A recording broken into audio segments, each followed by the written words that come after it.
노무현 대통령 때 노무현 대통령하고 검사와의 대화했었죠? 그렇습니다.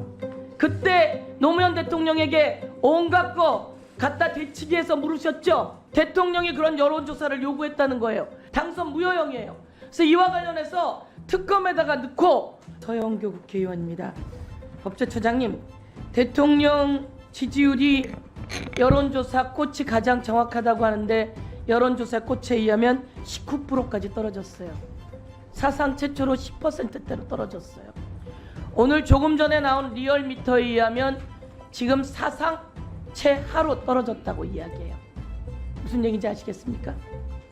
대통령 지지율은 왜 이렇게 떨어졌고 국회에서 지난 총선에 야권이 192표를 받았어요. 그렇죠? 여권은 108명이에요. 이러면 대통령이 정신 차려야 돼요. 그러면 정부도 정신 차려야 돼요. 그런데 끊임없이 거부권을 날리면 안 되는 거예요. 말처럼 대통령이 거부권 행사할 수 있어요. 그런데 기분 안 좋다고, 마음에 안 든다고 거부권 날리면 국민이 그거 모르겠어요? 그래서 대통령 지지율이 19%까지 떨어진 거예요. 앞으로 어떻게 됩니까? 더 떨어집니다. 명태균은 누굽니까? 저한테 지금 예. 묻으시니까 저는 명태균이 누군지도 모릅니다. 언론에 많이 나왔죠? 네, 언론에서만 봤을 뿐입니다. 많이 나왔는데 대통령하고 가깝다고 하고 오늘 마지막으로 나온 보도에 의하면 스피커로 김건희 여사랑 스피커로 통화한다고 나와요. 거의 매일 통화했다는 거예요.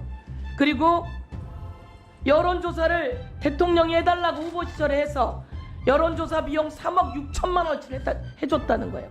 이거 다 수사 대상이에요. 그런데 이런 것과 관련해서 특검을 해요. 대통령이 그런 여론조사를 요구했다는 거예요. 그래서 매일같이 가서 보고했대요. 아주 구체적으로. 이거 불법이거든요. 당선 무효형이에요. 그래서 이와 관련해서 특검에다가 넣고 이거 조사하려고 해요. 그런데 이거 거부권 대통령의 고유권 아닙니까? 이제쯤 되면 이런 거 거부 안 해야 되는 거 아닙니까?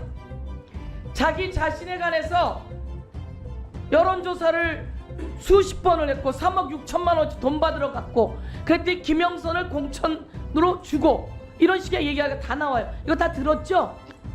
매일 나와요. 저도 보도는 보고 있습니다. 그런데 대통령이 한마디 말을 못해요. 김건희 여사가 한마디 말을 못해요.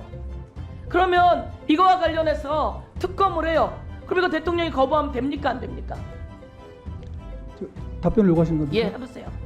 그 부분은 다 정치적인 문제이기 때문에 제가 답변하는 건 적절치 않아 보이고요. 아까도 말씀드렸지만 대통령이 거부권 행사하면 우리 헌법은 국회에서 재의결로 해가지고 거부권을 꺾을 수 있는 그런 장치가 있습니다. 그런 정치적인 대통령이 그거에 대해서 그러면 싶습니다. 그런 내용에 대해서 거부권 행사해도 된다고 생각하는 거예요?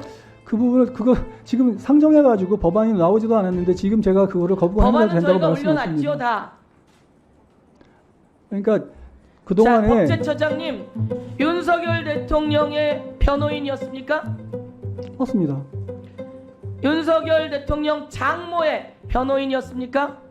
거기는 윤석열 제가 대통령과 법대 동기고 연수원 동기고 그러면 직원 좀 해줄 줄 있어야죠. 이거 완전히 보훈으로 오신 거 아니에요? 한동훈 법무부 장관 출신의 국민의힘 대표가 용산에 인적 쇄신이 필요하다는 거예요. 그러면서 무슨 얘기를 했냐면요. 김거리 라인에 7인의 간신을 이야기해요. 한남동 간신 7인. 이런 정도는 얘기해야지 되는 거예요. 노무현 대통령 때 노무현 대통령하고 검사와의 대화했었죠? 그렇습니다. 그때 노무현 대통령에게 온갖 거 갖다 대치기해서 물으셨죠? 이것에 대해서 이랬던 사람들이 왜 법제처장까지 하면서 한마디 말을 못하죠? 그리고 가까우면 얘기하세요. 그리고 거부권이 맞다 이런 얘기하지 말고 다니세요. 이제 정권 끝나가요. 옆에서 가까우면 조언해줘야죠.